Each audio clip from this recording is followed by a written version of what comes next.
So now let's look into the binomial distribution applications in various fields, or maybe different domains you can call up.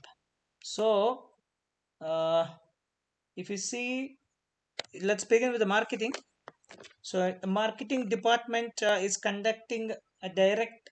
Just one example. I just want to give you one example from different domains, nothing else, so that you can okay, you can get a clear, you can get some broad understanding that okay, binomial distribution and all we are learning not just for sake of learning.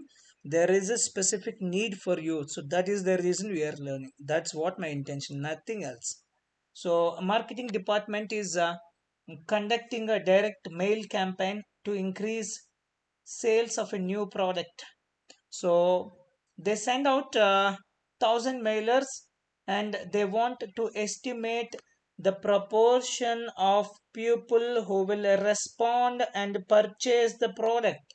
So now the number of people who respond to the mailers follows a binomial distribution, and the marketing team can use this to calculate the confidence interval for their estimate of the response rate. So this is marketing. And similarly, we have the finance. A financial institution wants to estimate the probability of a borrower defaulting on a loan. So they can use the binomial distribution to model the number of defaults that occur in a portfolio of loans and calculate the probability of a certain number of defaults occurring within a given time period. Then sports, let's look into the sports now. A basketball player is participating free throws, and they want to estimate their probability of making a certain number of shots in a row. So they can use the binomial distribution to model the number of shots they make in a series of attempts and calculate the probability of making a certain number of shots in a row. And then we have medicine. So, a pharmaceutical company is conducting critical trials to test the effectiveness of a new drug. They want to estimate the proportion of patients who will experience a certain side effect.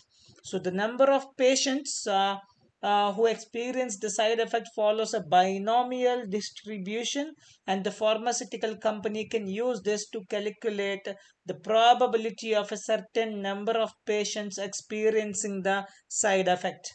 And we have the manufacturing.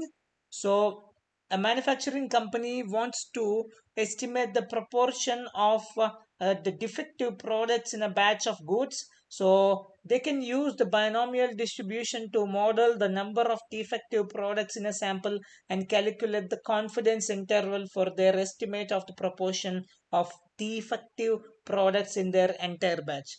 So these are some of the concrete examples to demonstrate the wide range of applications of the binomial distribution in various fields, including marketing, finance, sports, medicine, and manufacturing.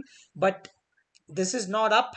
You have a lot of applications for the binomial distribution. These are some of them.